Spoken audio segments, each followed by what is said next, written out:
మహాగణాధిపతే నమః. శ్రీ గురుభ్యో నమః. శ్రీమాత్రే నమః. ప్రేక్షకులందరికీ స్వాగతం.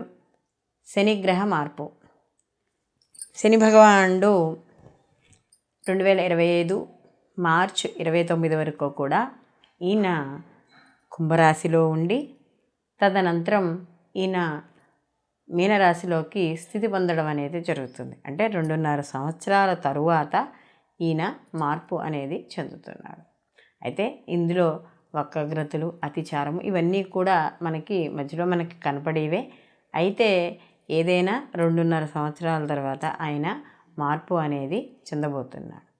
అయితే ఈయనకి ఈ శని భగవానుడికి సహజంగా మనకి తెలిసిందే, ఈయన ఎక్కువగా కర్మం చేస్తూ ఉంటాడు.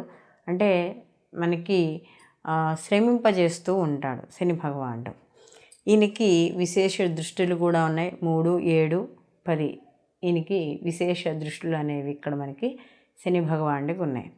అయితే ఈ మార్పు ఏదైతే ఉందో, ఎందుకంటే మనకి శని భగవానుడు ఒకే రాశిలో ఎక్కువ కాలం ఉంటాడు.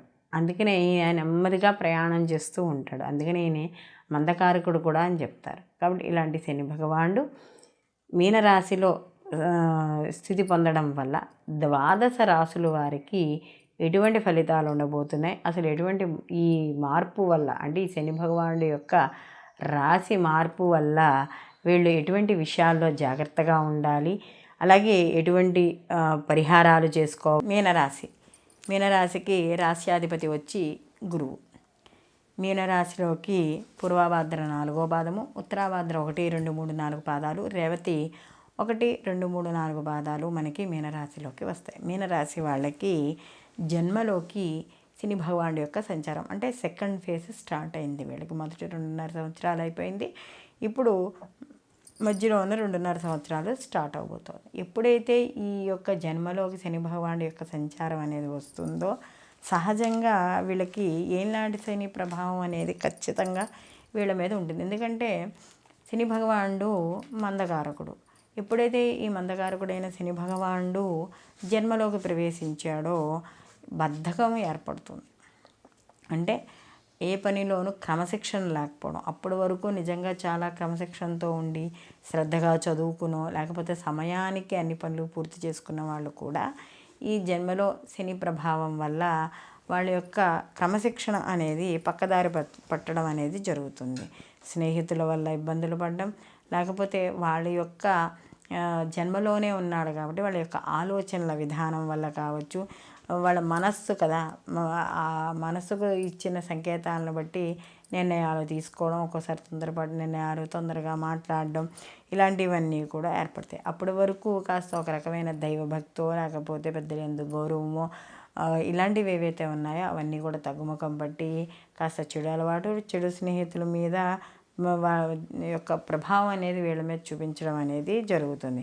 అలాగే ఎంత మనం కష్టపడినా కూడా, అంటే దేవుడి దగ్గరికి వెళ్ళి ప్రదక్షిణాలు చేయండనో, లేకపోతే దైవ బలం పెంచుకోమని చెప్పినా కూడా వాళ్ళకంటే మంచి పనులు ఏవి చెప్పినా వాళ్ళకి బుర్రకెక్కవు. అంటే శని యొక్క ప్రభావం అనేది అలా ఉంటుంది కాబట్టి మంచి చెప్పినా కూడా వాళ్ళకి ఎక్కువ అనమాట.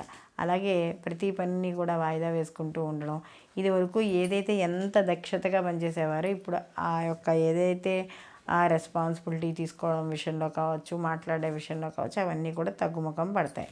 అలాగే ఎక్కువగా దాన్ని ఏమిటంటారంటే తిని కూర్చోవడానికి, శరీరం శ్రమ పడడానికి ఒప్పుకోరు. అంటే ఇది వరకు యోగా కానీ, వాకింగ్ కానీ, కాలినడక కానీ ఏదో ఒక రకంగా శరీరాన్ని శ్రమింపజేసుకోవాలనుకునే వాళ్ళు ఈ శని ఎప్పుడైతే జన్మలోకి మారుతాడో బద్ధకంగా తయారవుతారనమాట. కాబట్టి ఇలాంటి విషయాల్లో కాస్త జాగ్రత్తగా ఉండడం వల్ల, లేకపోతే శరీరాన్ని కానీ బద్ధకంగా ఉంచుకొని వ్యాయామం లేకపోతే అనారోగ్య సమస్యలు వచ్చే అవకాశం అనేది ఎక్కువగా కనబడుతోంది. అలాగే అవగాహన లోపం కొంత, అంటే ఏదైనా ఒక పని చెప్పినప్పుడు కానీ, ఏదైనా పని చేయడంలో కానీ అవగాహన లోపం అనేది ఖచ్చితంగా ఏర్పడడం అనేది జరుగుతుంది. విద్యార్థులు అయితే కాస్త శ్రద్ధ అనేది జాగ్రత్తగా వహించాలి. వ్యాపారస్తులు వాళ్ళు కూడా ఎవరైనా ఈ యొక్క రాశి వాళ్ళల్లో ఉంటే వాళ్ళు వ్యాపారం చేసే విషయాల్లోనూ వాటిల్లో కూడా అనుకూలం. ముఖ్యంగా జన్మలో శని యొక్క ప్రభావం ఉంది కాబట్టి ప్రయాణాలు చేసేటప్పుడు, నిర్ణయాలు తీసుకునేటప్పుడు కూడా జాగ్రత్త అనేది ఖచ్చితంగా వహించుకుంటూ ఉండాలి. అలాగే ముఖ్యంగా ఆర్థికపరమైన పొదుపు మార్గాలు చూసుకోవాలి, లేకపోతే అనవసరంగా అంటే ఆదాయ మార్గాలు తగ్గే అవకాశం అనేది ఎక్కువగా కనపడుతుంది. అలాగే మేషరాశి వాళ్ళకి, ఈ మీనరాశి వాళ్ళకి కానీ చూసుకున్నప్పుడు తృతీయ సప్తమ దశమ స్థానాలు చూస్తున్నారు కాబట్టి వృత్తి ఉద్యోగ పరంగా కూడా చిన్న చిన్న సమస్యలు ఏర్పడే అవకాశం ఉంది. కాబట్టి కాస్త ఇలాంటి విషయాల్లో కూడా జాగ్రత్త తీసుకుంటూ ఉండడం, భార్యాభర్తల విషయాల్లో కావచ్చు, వివాహ విషయాల్లో కూడా కాస్త ఆలస్యం అవ్వడం, సప్తమ స్థానంలో అంటే ఇక్కడ భాగస్వామి వ్యాపారాల విషయాల్లో కూడా తప్పుడు నిర్ణయాలు కానీ తప్పుడు అభిప్రాయాలకు కానీ వచ్చేయడం ఇలాంటివి కూడా జరిగే అవకాశం అనేది ఖచ్చితంగా ఇక్కడ కనబడుతుంది. అలాగే తృతీయ స్థానం కానీ చూసుకున్నప్పుడు అంటే ఇక సోదర స్థానం, కమ్యూనికేషన్ రంగాలకి సంబంధించిన వాళ్ళు ఉంటారు. కాబట్టి ఈ తృతీయ స్థానంలో ఉన్నప్పుడు ముఖ్యంగా ఇక్కడ తృతీయ స్థానం మీద దృష్టి ఉంది కాబట్టి ఇక్కడ సోదరుల విషయాల్లోనూ లేకపోతే ఏదైనా బంధువుల విషయాల్లో వాటిల్లోనూ ముఖ్యంగా కమ్యూనికేషను, ఆడపిల్లలైతే ఈ యొక్క అప్పచెల్లెళ్ళ విషయాల్లో వాటిల్లో కొంచెం జాగ్రత్త వహించుకుంటూ ఉండాలి.